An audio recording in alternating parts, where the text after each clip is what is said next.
Good morning, students. Okay, in our today's class, we are going to study how do plants make seeds.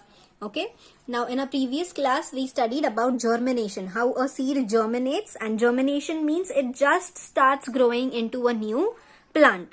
Okay, and when that seed has completed germination, it starts becoming a small plantlet. Okay, so when a seed germinates, new roots and shoots grow. So roots and shoots are the different parts of a plant.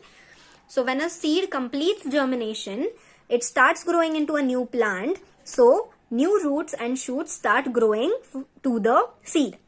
Once the little plant has leaves, it is called a seedling. So when the plant starts getting leaves, it is now called as a seedling.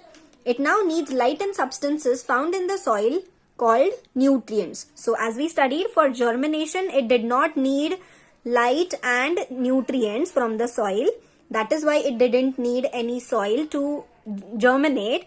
But once it has germinated and once it has become a seedling, it needs light and soil to get the nutrients from it.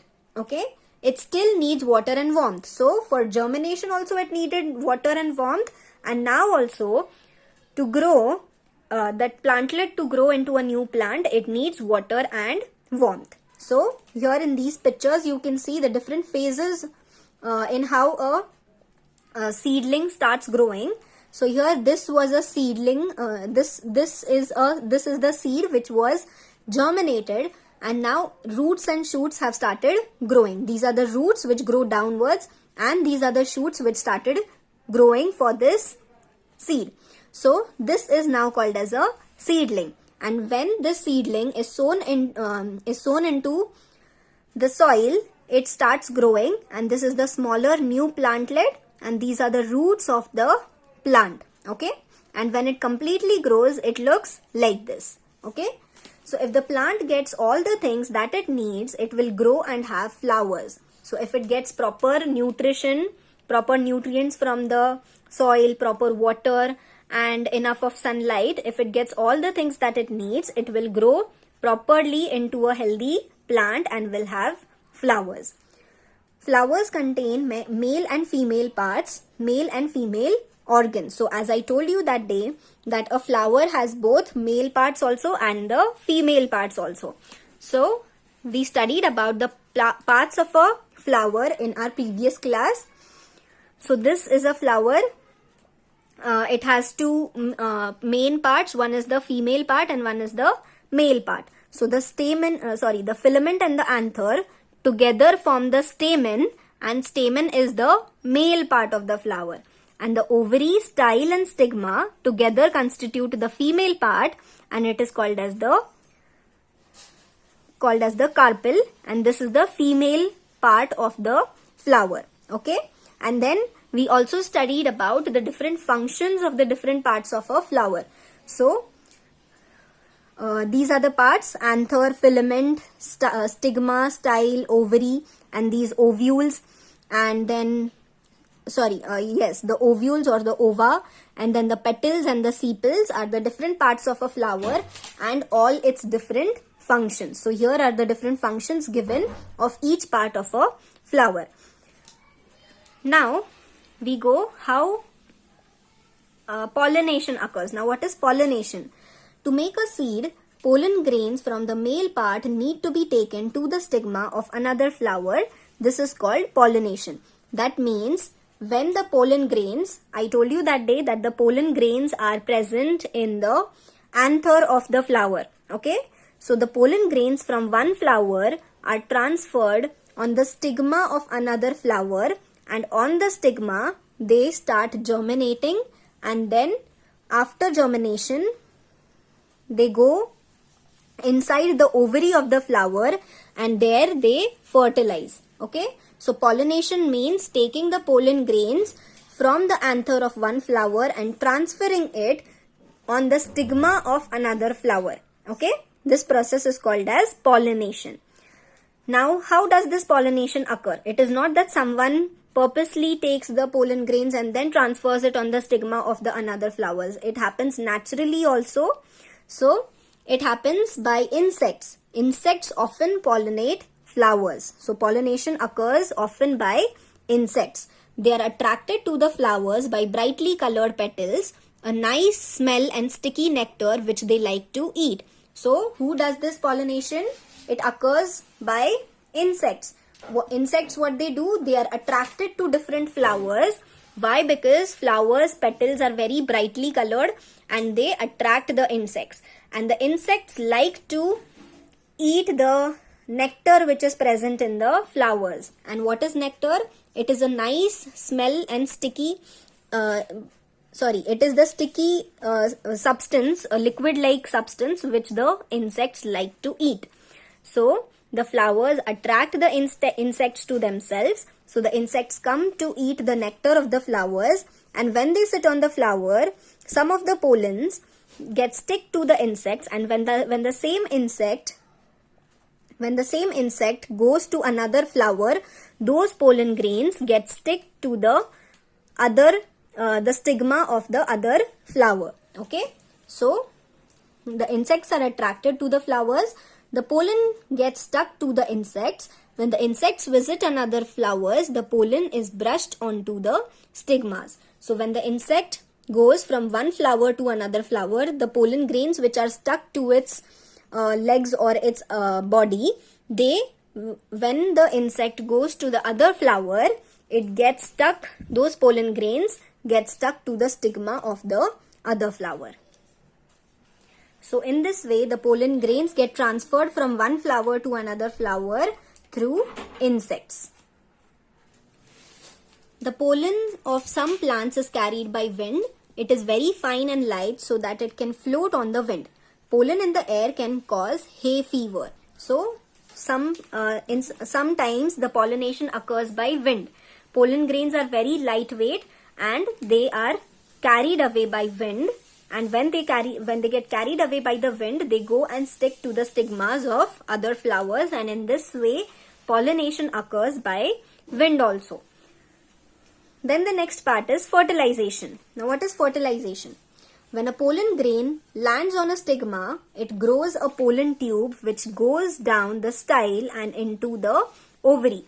So when the pollen grains are transferred to the stigma of another flower, the stigma is little bit sticky, and what it does, the pollen grains get stuck on the stigma, and when the pollen grains get stuck to the stigma, they make a tube, and that tube is called as a pollen tube. Okay, and then that pollen tube goes to the ovary of the flower through the style. Okay, and when it goes when the pollen grains go towards the ovary, here it reaches an ovum, sometimes called an egg. A part of the pollen grain joins the ovum. This is called fertilization. So fertilization means when one part of the pollen grain and the ovary meet, that is called as the fertilization. So here in this picture you can see these are the pollen grains which are stuck to the stigma of the other flower. And when they get stuck on the stigma, these pollen grains, they make a tube. So this here, a single tube which we can see, it creates a tube, and this tube reaches the ovary. Okay, and then one part of these pollen grains, it travels through this pollen tube and reaches the ovary. And when it reaches the ovary, it gets fertilized there. Okay, so when the male part, that is the pollen grain, some part of the pollen grain reaches the ovary, this process is called as the fertilization. Okay, now the fertilized ovum grows into a seed and the ovary can turn into a fruit. So this ovary further turns into a fruit, and the ova present in the ovary become the seeds of the fruit. Okay, pollen grains come in different shapes and sizes to make sure that only pollen of the right sort can fertilize an ovum. So it is not that all the pollens which stick on the stigma can fertilize an ovum. Only some different shape and sizes of ovum which are they are eligible for the fertilization of an ovum. Only that type of pollen grains reach the ovum and they can fertilize an ovum. So in this way, when an ovum gets fertilized, it changes into a new fruit, and the ova present in the ovary, they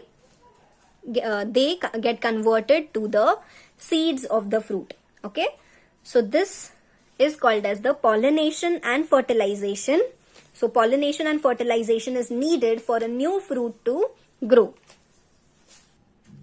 Now, what is the life cycle?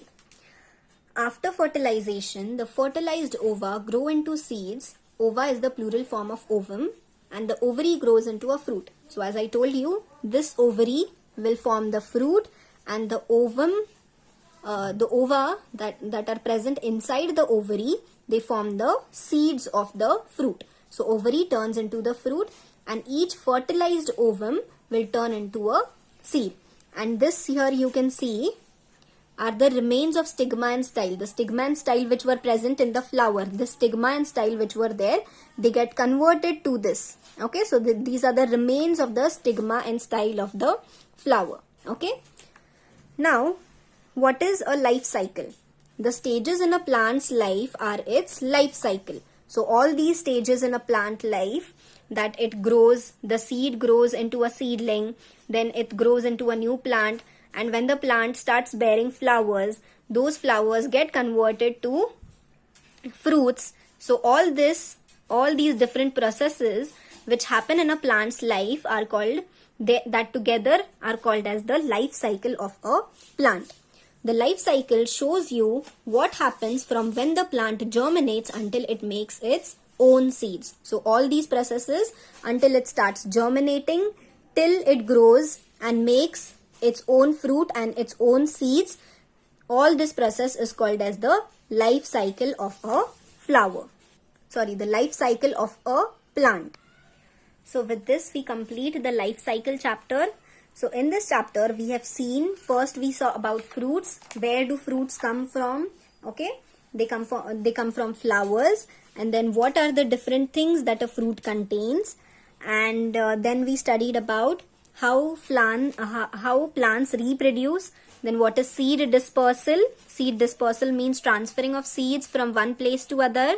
And because of seed dispersal, new plants can grow in new places. And then the different ways in which seed dispersal happens. So it happens by through water, by wind, then by explosion, and by different birds and animals. Okay, then after that we saw about seed germination. When a seed just starts to grow into a new flower, that process is called as seed germination, and the different things that are needed for a seed to germinate. Okay, and then after that we have seen the different parts of a plant and how the plant makes its own seeds. So the different parts of a plant, in the different parts of a plant there are two main parts. One is the female part and second is the male part. And then we saw about pollination, how the pollination occurs in flowers. And then after pollination, how the flower gets fertilized, and after fertilization it grows into a new fruit and new seeds. So how do we get from the starting, from a plant starts bearing seeds, and when the seed starts germinating, and after germination when it grows into a new fruit, it makes flower, and then it grows into a new fruit, and then in the fruits there are seeds also. So all this life cycle of a plant we have seen in this chapter. Okay, so with this we complete this chapter. So we will meet in the next class. Okay students, goodbye.